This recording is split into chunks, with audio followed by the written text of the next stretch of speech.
It took a little while to really get what Sam Raimi was all about. When this shy, unassuming Midwestern filmmaker first exploded onto the early 80s indie horror scene with the astonishingly influential Evil Dead, the presence of what was then considered extreme violence got him lumped in with the other edgy auteurs of the day like Clive Barker and Wes Craven. Lost in the shuffle at first was the uniqueness of Raimi's approach, namely a decidedly old-school fashion and tone of sensibility.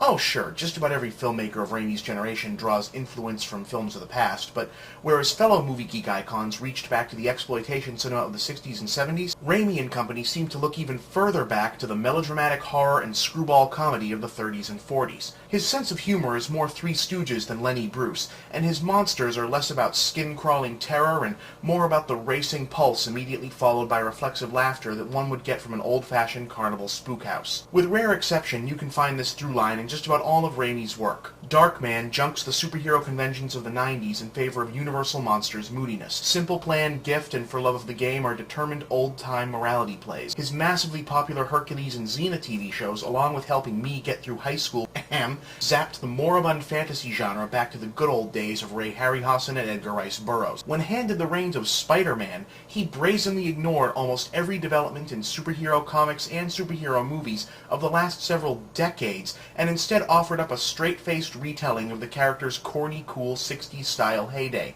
And for his trouble, he earned unprecedented box office success. Now with Drag Me to Hell, Raimi steps away from the realm of the mainstream blockbuster to reaffirm his title as a leading light of the horror genre, and once again keeps things fresh by paradoxically keeping them old, harking back to the 50s classic Curse of the Demon and grounding the story in a tried-and-true trope of the spook story genre, the Gypsy Curse.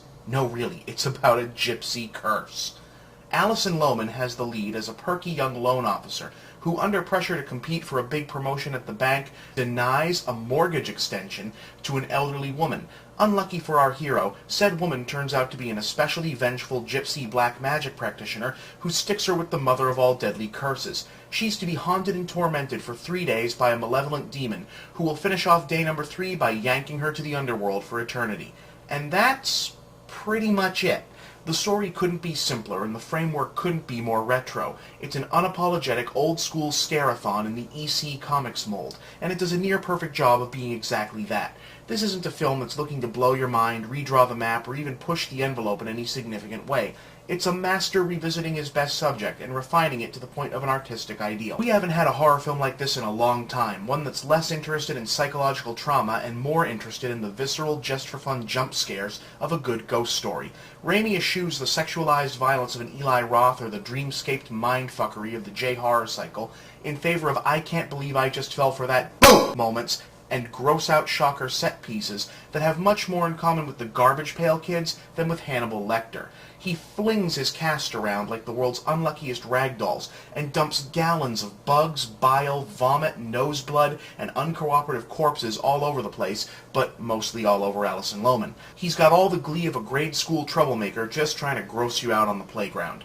It's all in good fun, and I'd like to know just how the hell the MPA let him get away with a PG-13 on this.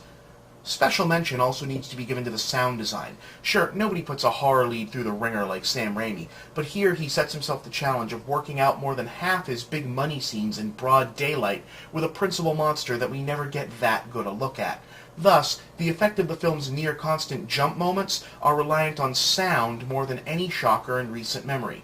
There's no two ways about it, folks. Drag Me to Hell is a fucking blast. And you're crazy if you pass up the chance to see it. I can virtually guarantee you there won't be another experience quite like it this summer.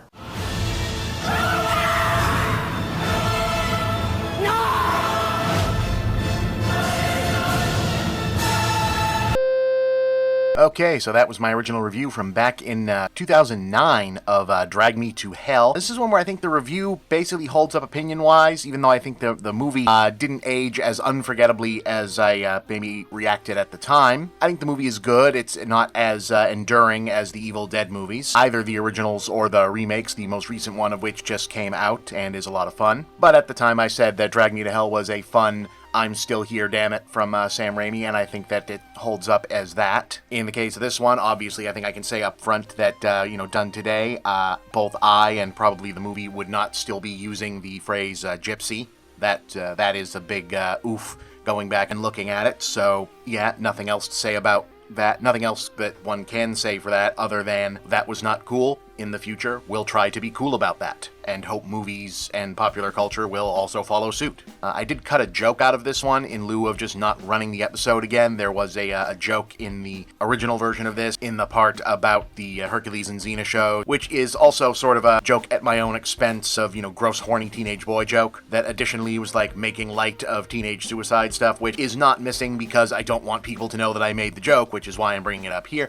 It's not in there because I wouldn't be putting a joke like that out into the world now for reasons of not putting it out there. So since this is going up as something that maybe people have never seen this video before, it doesn't change the punchline of the gag, so that's why it's not there. If you're someone who's watching these and for whatever reason actually remembers this review, which would be unusual because I think a lot of people don't even remember that this movie happened, but it is a fun movie, worth revisiting. I think it still crops up on TV now and then. It's in rotation as the other wacky Sam Raimi horror movie that is not Evil Dead or Darkman, but it is worth a watch other than the tasteless joke and the inappropriate term for persons of Roma descent. I think that it's a good review that I still agree with, and you can still see the style evolution of the reviews here, where again my jokes aren't that funny yet to the degree that there are jokes, and there's a lot of opening and gush about hey, Sam Raimi, greatest guy ever, wonderful director, more so than review or analysis of the film. A lot of these early reviews are kind of quintessential younger person getting into film criticism, getting a professional gig, and just wanting to show off how much they know. They're a little cringy in that regard, in my opinion. I'd like to think I've improved since then. Hopefully you agree, and that's why I'm continuing to put these archival episodes back up, and there will also see more new stuff coming through. But yeah, that was the flashback review for Drag Me to Hell. The new Evil Dead is currently in theaters. Check those out, and I'll be back with more new and old stuff coming up.